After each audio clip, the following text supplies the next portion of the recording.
everyone, it's Laura, and today I'm here to talk about the Coven.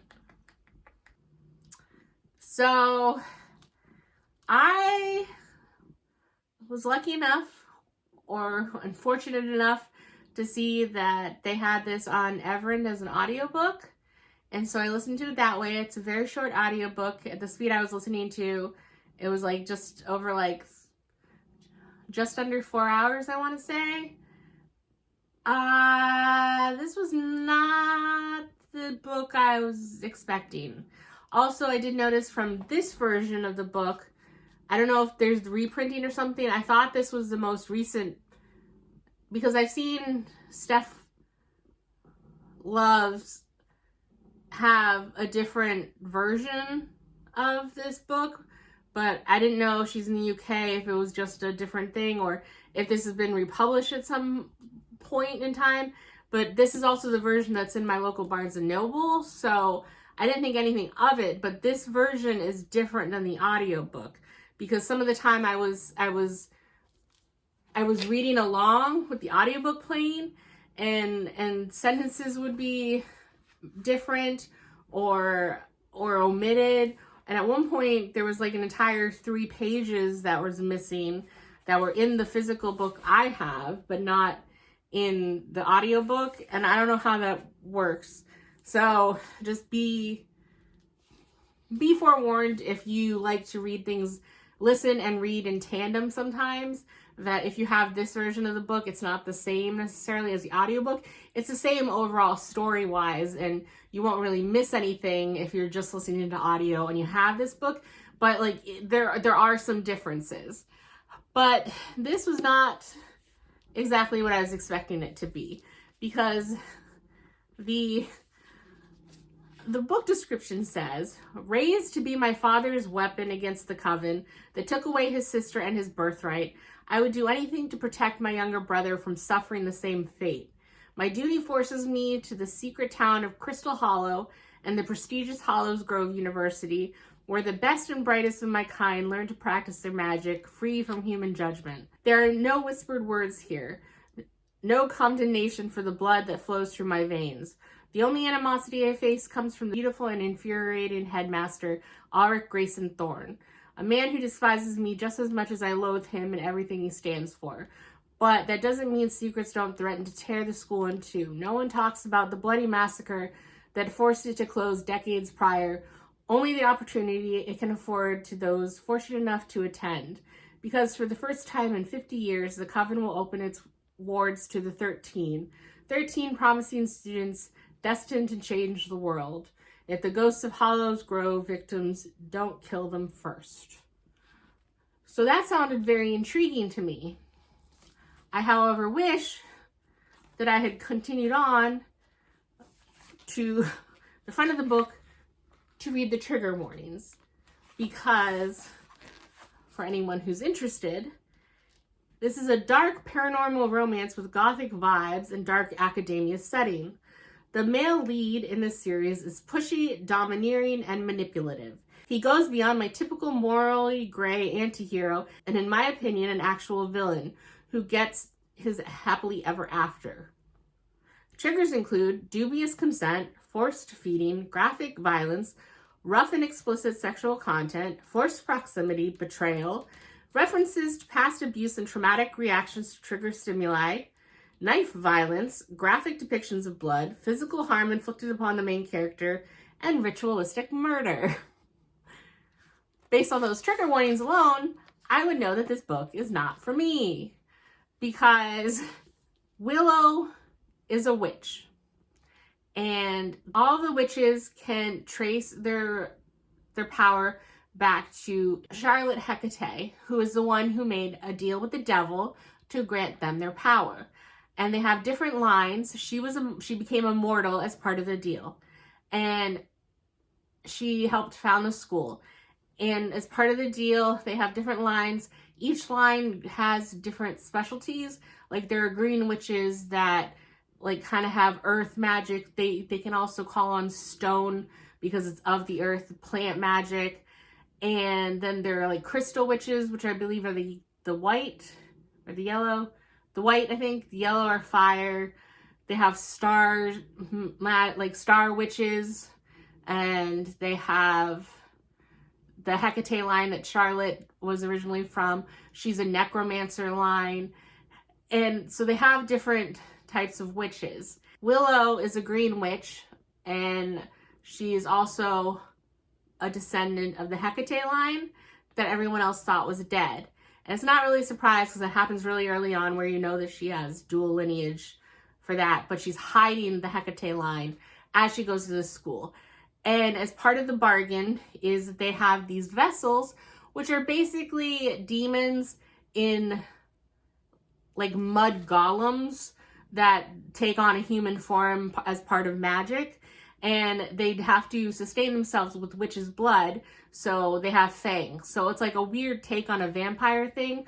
So basically kind of go in and expect it kind of be like witches and vampires, but the vampires were created by the witches, but the witches have to tolerate the vampires because without the vampires, the witches wouldn't have any of their power. It's like a weird dynamic where they mutually hate each other, but they have to coexist somehow. And I would normally be on board with that type of thing, and reading vampire stuff, I'm not against certain possessive behavior, but it is so toxic.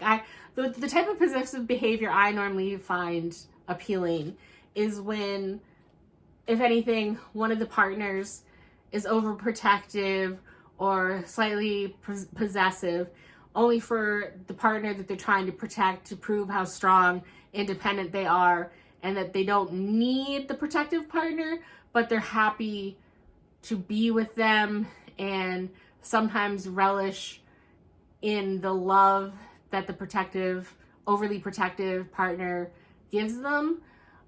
I don't like the toxic kind of possessiveness that happens in this, where the headmaster, he's just a straight up dick. And I hate the relationship between him and Willow, because the entire time you're in her head, it is dual perspective. You have chapters from her perspective and chapters from the headmaster Gray's perspective. And she is just one of those where, like, I hate him, I loathe him, but I want his touch. I love his attention. Like, oh, he's ignoring me. Why is he ignoring me? And that's just one of the least appealing types of romances for me to read. And I only continued because it's so freaking short, and the audiobook was so short, so I could blow through it. And the worst part is that part of the plot I did find intriguing, and I was curious, should I continue with The Cursed in the audiobook even though I don't own it? Thank goodness I didn't buy the second book when I bought this at the used bookstore, because I am getting rid of this as soon as possible. This is not going to take up any room on my shelves. But without all of the back and forth and the simping and the actual romance, the actual plot of what is going on in this book with the Coven that she's trying to overthrow, and why is she trying to overthrow it, and what's going on. I don't want to give any spoilers for any of that, but I found it very intriguing and very interesting. And it ends off this book on a cliffhanger that I kind of want to know what happens in the plot. But I started listening to the second audiobook to see if I could stomach it. It's slightly longer than the first one, but it's still really short. And I just had to stop listening at one point because my eyes were rolling so far back in my head. So I might have to just look kind of online for spoilers. I don't know if I can make it through the second book, no matter how short it is. But I just want to forewarn anyone. If this sounds, I know that there are people that are able to separate fiction from reality, and that while, you know, if your friend was in this type of relationship, or someone you knew, or you were in this relationship, you would think it's awful. It's just a book. It's fiction. You can separate the two things. I don't want to badmouth what anyone else likes personally, but just for me personally, this is not the type of romance or book that I enjoy. And just based on the description that I had read, it sounded like something that I would find intriguing. I like all this witchy stuff. I like, you know, supernatural schools. If it was a little more dark academia, like, fine. It just, with how heavy-handed it is with the romance and just the toxicity of it, it was just so not what I was expecting or what I wanted this book to be.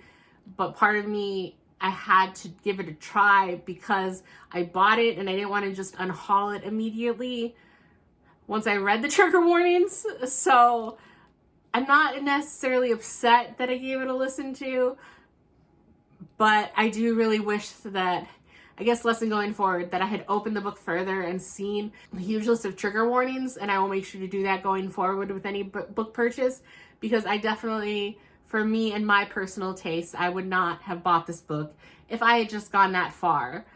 And so I don't know. We'll see if I ever finish the second book in the audio form or not. I don't know. We'll see.